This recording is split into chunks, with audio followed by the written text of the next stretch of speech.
market is based on what buyers are willing to pay. For the market to come down, the whole buyer market would have to agree that the homes are overpriced.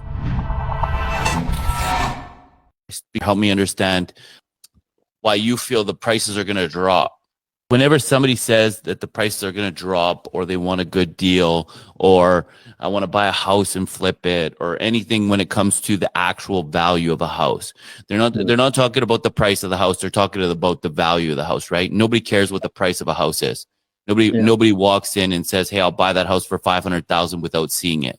They want to know what they're getting for that value. So whenever I'm dealing with clients, I would say, what exactly are you looking for as far as the value for the home? You're looking in Walker Lakes for $500,000, okay? And those prices of those homes are right now $525,000. What do you feel it's going to be worth next year?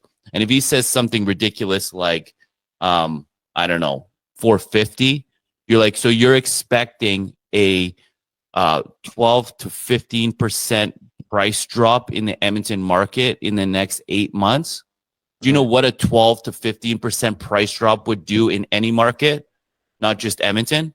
Like it would utterly destroy the market. We would have panic, and people would stop buying. It would be crazy.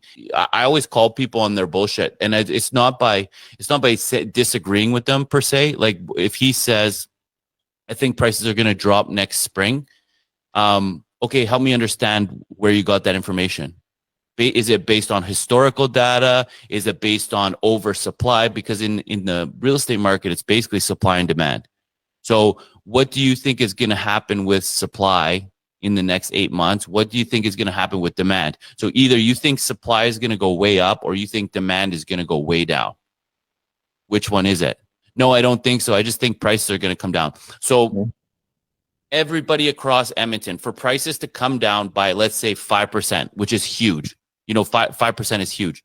The entire buyer's market at this exact moment would have to say, we're not buying houses for this price, right? I'm not going to buy a house for 500 grand. I don't think it's worth 500 grand. And every single buyer out there would have to agree that we're not going to pay 500 grand for those houses anymore.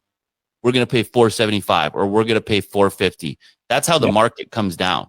The market is based on what buyers are willing to pay.